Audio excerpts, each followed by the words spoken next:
la voz de mi mamá diciéndome siempre, te tienes que cuidar, porque mi abuela se había...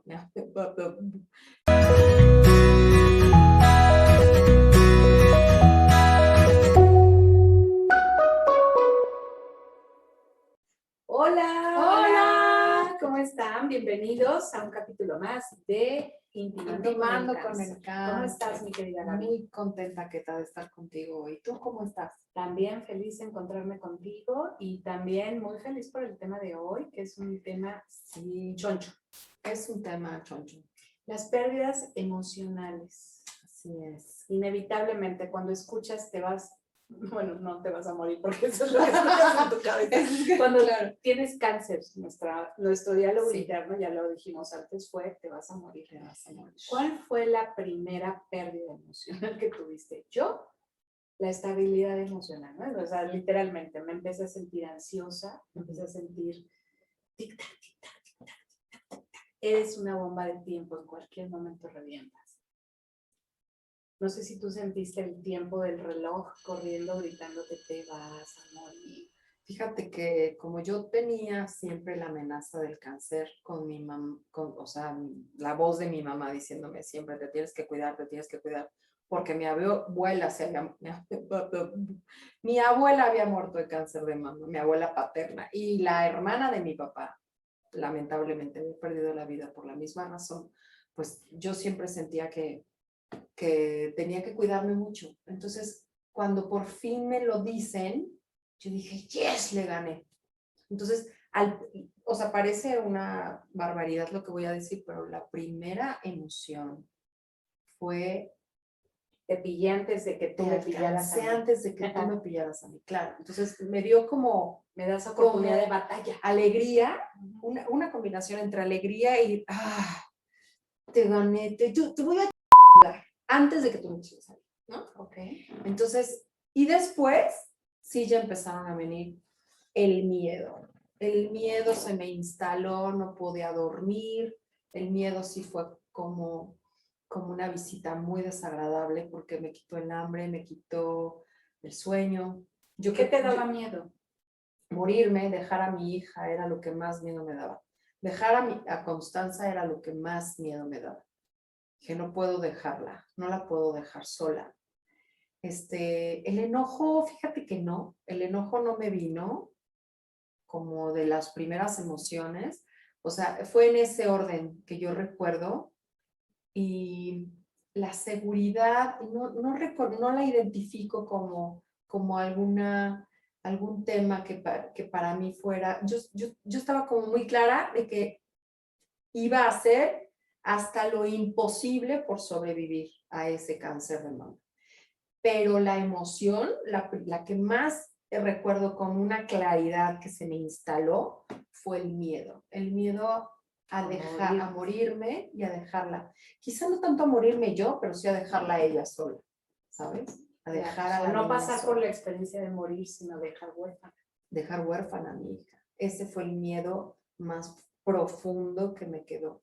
Y que me quedó, ¿qué tal? Claro. ¿No? Todavía lo tengo. Pero yo creo que eso todos los padres seguramente lo enfrentan, y más si los hijos son pequeños, ¿no? O sea, siempre el hecho de saber que puedes faltarle a tu hijo y que le falta un camino por andar para hacerse suficiente. Sí, claro. Yo creo que eso es un temor natural de la paternidad, acentuado quizás con una enfermedad que dices, y en cualquier chico rato reviento. Sí. Yo tenía ese miedo también de morirme, pero sabes que yo sí me enojé, porque yo dije, ay, me acabo de enamorar y estoy súper feliz. ¿Cómo en este momento, no? ¿Cómo en este momento? Y bueno, desafortunadamente a mí el tratamiento sí me causó depresión, o sea, yo sí tuve una fase de depresión. Entré en un estado de desesperanza, hubo días en los que me dolía tanto el cuerpo. Sí. Y bueno, yo por ejemplo yo creo que los contrastes, porque bueno, en algún capítulo hablaremos de todo el trabajo interno que realizas si lo eliges, ¿no? Porque hay personas que no hacen nada, pero no sé, en tu caso y en el mío sí elegimos trabajar internamente en nuestras enfermedades. Entonces, a mí sí me llevó a un espacio donde tenía días de esperanza, de alegría, vivía con muchísima pasión mi trabajo. Yo sentí que mi trabajo me salvó la vida, ¿sabes? Ajá. Porque el hecho de levantarme y saber que alguien me esperaba. Y la rutina, ¿no? De, a ver, levántate, Pues vamos, la rutina no haz. podía hacerla tan rutina. Ajá. Porque había días que no iba a trabajar. O sea, me daba cuenta que al levantarme no me podía mover, me dolía todo, tenía náusea, ¿no? O sea, era inmanejable ese día. Sí. Agarraba el teléfono y cancelaba todo. Y eso me deprimía, no poder hacer las cosas que yo quería hacer, ¿no? La desesperación de estar encerrada. No sé si a ti te pasó que no pudieras salir, porque ya ves que te impiden salir, que ya hablaremos de ese tipo de pérdidas, pero ese espacio donde te tienes que quedar en casa y no puedes hacer esa rutina donde todos se van al teatro, al cine, al centro comercial y tú te quedas. Claro. Y muchas veces sola, ¿no? A mí me tocó un par de veces que me sentía yo muy mal y pues justo ese fin de semana mis hermanas habían decidido descansar de mí. Y entonces era como también el sentimiento de soledad, ¿sabes? O sea, hoy me siento fatal y no Ahora hay que nadie. dices lo de soledad, yo me sentía sola, pero porque nadie podía sentir lo que yo sentía. O sea, decía, es que Nadie me comprende. nadie me comprende. Como diría Constanza, nadie, todos me odian, voy a comer gusanito. O sea, ya todos están haciendo su vida, porque también te das cuenta de eso. O sea, pasan los días y todos vuelven a retomar su vida y tú no. Tú estás en una recuperación, tú estás en...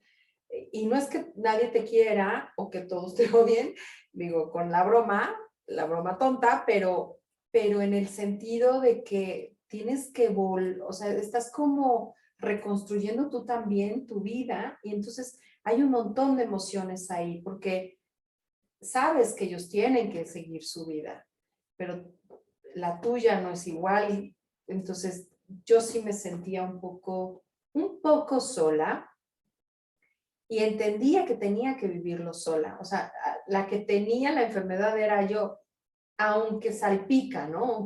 Aunque a todos les empieza a cambiar un poco su realidad porque Su la dinámica tuya, y todo. sí. Fíjate, a mí lo que me pasó, o sea, yo lo que escucho en lo que dices es que tú te sentiste como incomprendida, ¿no?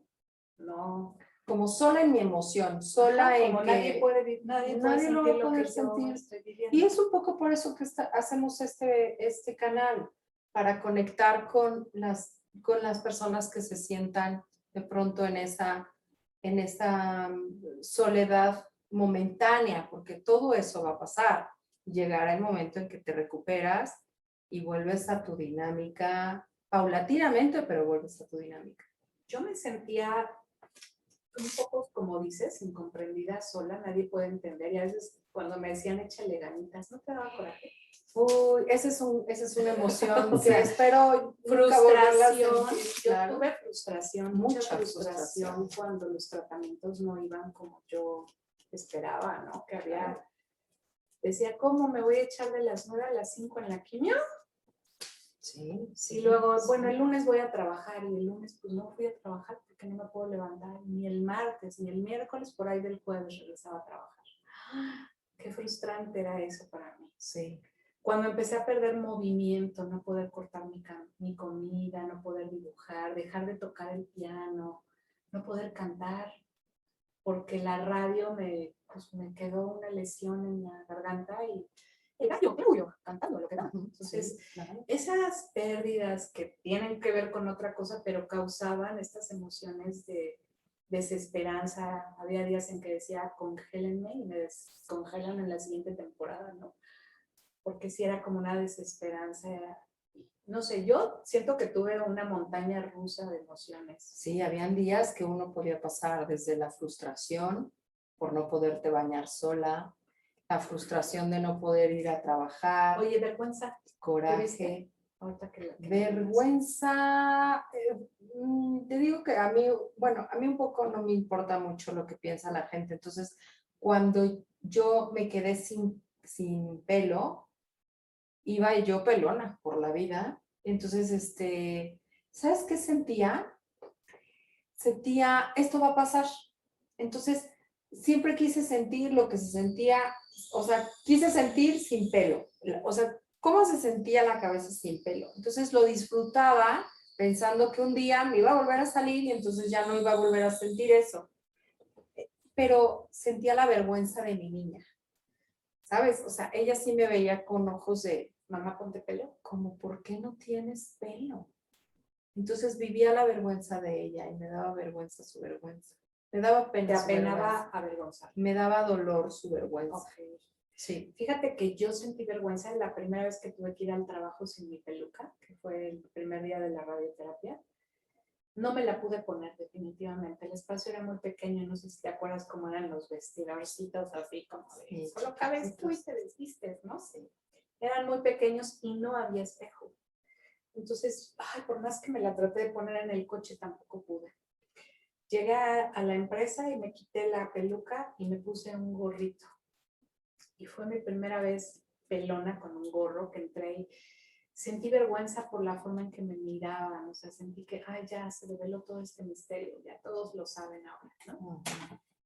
Y ya después fue como abrazar esa vergüenza y decir, bueno, ¿qué otras caras le puedo poner? Y fue cuando elegí el turbante, el sombrero, que dije, pues, ¿y qué? A ver, ¿quién se atreve a llevar un sombrerito? Claro, sí, claro. Y es que también, no sé si te pasó, pero ¿no te cansaste como un poco de la autoconmiseración? De decir, ay, sí, ay, pobre de mí, pobre de mí. Sí. Y ya llegaba un momento que decía, ya. En mi terapia. Ay, ya, me importa. Hasta terapia. Bueno, ¿Yo? eso ya será tema de otra, ¿no? Pero sí, o sea, sí te da, o sea, ¿puedes recordar cómo uno podía elegir? Sí. Elegir desde dónde vivo todo esto. Y sabes que, bueno, yo estaba como harta del drama. A mí me rescataba tremendamente el trabajo. O sea, me hacía sentir útil, valiosa y necesaria.